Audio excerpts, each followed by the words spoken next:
Hello, my wonderful viewers, and welcome to another episode of Betty Adams Overanalyzes. Today we are going to take a fully spoilery look at Kaiju number 8, chapter 58. I am so excited that doing the spoiler-free version of this video was downright painful. So I will very quickly give you all time to click away if you don't want spoilers by checking out the links below this video to get yourself a copy of my books, Humans Are Weird, I Have the Data, and Humans Are Weird, We Took a Vote. Also, go subscribe to my channels on Odysee, Rumble, BitChute, and Veoh, just in case anything happens to my YouTube channel. But Kaiju number 8, chapter 58. This chapter is a brilliant information chapter. It keeps you guessing and gasping, and there's this one scene in there where Matsumoto is deliberately teasing the audience. It's great. Anyhow, chapter 58. Reno is back, baby! Let's not bury the lead. This is such a satisfying plot element. I'm not going to call it a plot twist, because a lot of my fellow Kaiju number 8 YouTubers called this way back when we first heard about the number 6 weapon being on ice. I can't recall who first suggested it, but I do remember someone noticing the concurrent artistic themes of Reno using freeze rounds to great effect and Numbers Weapon 6 being on ice. Whatever the clues were, all of us seemed to agree that it was highly likely that Reno was going to end up with the number 6 weapon eventually. And I just want to point out that the video I uploaded only days before this chapter came out included a tidy little rant about where Reno was and why hadn't we seen Kafka's best buddy recently.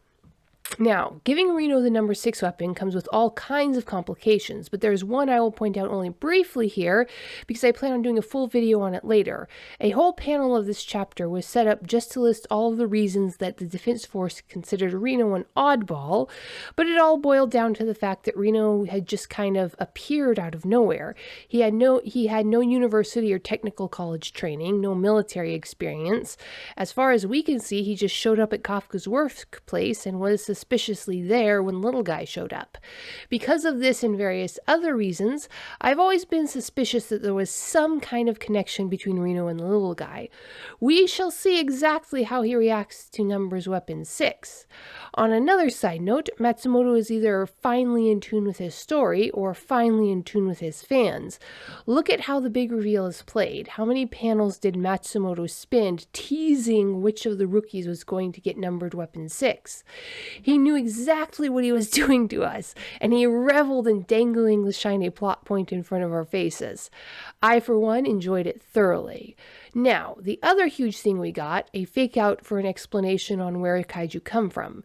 Granted, we did find out that where that underground base of Kaiju number 9 is, and it looks like we might know where Kaiju come from and how they originated. Might. So, the hint dropped by the art in the chapter 1 seems to have been correct. I will do a whole video on this too, but there was one panel in the early chapters that showed an odd perspective on the cleanup crew Kafka belonged to and the body of the slain Kaiju. It made the Kaiju look like a whale fall. Now, that is what happens when a whale dies over the open ocean and sinks to the bottom in the deep trenches. It's a gold mine of food and resources, and the life forms in the deep swarm the body. That is an artistic connection between the odd life forms that grow around the deep vents and the humans who have to deal with the Kaiju. Now we find out that as far as the Kaiju Defense Force knows, Kaiju are in fact a naturally occurring part of the ecosystem of this world. Like all of the deep sea creatures, they are products of the high pressure down where the plates meet and the strange chemicals of the vents. As usual, this is solid, well-researched science with one giant leap away from reality. A leap that Matsumoto took on the very first page of the manga in glowing color. That leap is simple and clear, so we all accepted it, that giant organisms that grow from the deep sea vents are capable of rising to the surface and surviving on land. Now, why is that a leap? Quite simply, they can't. There are giants of the deep, worms that grow 6 feet tall where they couldn't manage 6 inches on land, roly-poly like arthropods the size of dogs. But as we bring them up to study them, they all die. Our low pressure and warm waters are just as deadly to them as the high pressure and cold water are to us. They get the buggy bins. But the rule of writing the fantastic is this, and simply this. You as a creator, be it an author, a screenwriter, or a mangaka, are allowed one great leap away from reality, and after that, all your story must logically follow from that leap. That is what we have here. I salute you, Matsumoto. On a side note, to rant further about Matsumoto's awesome creator skills, I've said it before and I'll say it again. This is a Shonen Jump manga, and Matsumoto is not subverting the expectations that come with it. He is working with them to tell a great story. The main characters can't die? Well, he will give them relationships that can suffer or be broken. There is a preposterous power scaling and power creep? Well, there is a reason for that. But one of the primary bits of shonen nonsense is that the youngest, most inexperienced members of the team will step forward to take command of the situation to save the day. This is an old shonen trope that is native to any media that is aimed at a younger audience, not just manga. Some of the most outrageous examples I know of are the old pulp adventure series that filled the pages of 19th century American magazines. It's a whole thing in of itself. Now, this is very notably the one trope that Matsumoto did originally subvert by making Kafka a 30-ish-year-old protagonist. Anyway, he's in his 30s. But he is also working with it by giving us the child prodigy Hikaru and the out-of-left-field Reno. Then he freaking justifies pushing those rookies to the fore without killing off the old guard with a perfectly logical plot point. Yes, the Director General knows the tactics and capabilities of each and every seasoned officer under him. He is just that kind of leader. The only ones that Director General Shinomiya reasonably wouldn't be expected to be able to predict are the young officers who weren't fully formed by the time he was taken by Kaiju number 9. And with an enemy who fights with his brains more than his body, it makes sense to use the rookies who he can't plan against. Kaiju number 9 has already seen Reno fight, and the body that knows exactly what Reno can do, or rather exactly what Reno could do then, survived and returned to report. So, this might be a flaw in the Defense Force plan. Their greatest weapon has a built-in flaw, a weakness that makes him vulnerable to Kaiju number 8.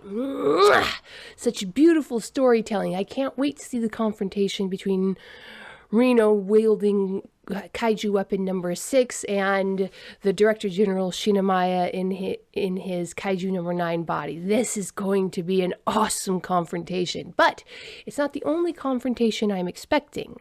Now again, there's going to be a whole nother video on this, but there is lots of evidence to suppose that the little guy who causes Kaiju number 8 has a strong emotional connection to Reno. And we know that the little guy reacts very negatively to Defense Force officers wielding superpowered weapons. Just weapon number 2, which is by logical conclusion weaker than weapon number 6, was a confrontation with him was enough to send the little guy into a body-controlling rage. Now, so you have two elements. The little guy has a strong emotional connection to Reno. The little guy sees numbered weapons as kaiju that it wants to kill. So what will happen when the most powerful numbered weapon of them all suddenly takes over the little guy's beloved Reno? I can't wait to see that confrontation. Anyway, so what do you think, my wonderful viewers? Is the flaw in the Defense Force plan that will come back to bite them that Director General Shinomiya might not know much about Reno, but Kaiju number 9 does? And what is going to happen when Kafka greets Reno again with Reno wielding Kaiju number 6 weapon? We'll see. Leave a comment below telling me what you think, and remember to check out this video on Rumble, Odysee, BitChute, and Veoh, because YouTube has all the sneaky power of Kaiju number 9 and desperately needs some competition. Peace out, my wonderful viewers. Humans are weird. We took a vote, and humans are weird. I have the data. 2 books in a series of human absurdity. Go check out these short story collections.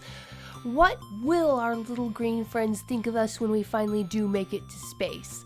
Find out the answer in 2 books of human absurdity. Humans Are Weird, We Took a Vote, and Humans Are Weird, I Have the Data. Available on Amazon, Barnes & Noble, Kobo, and Google Play.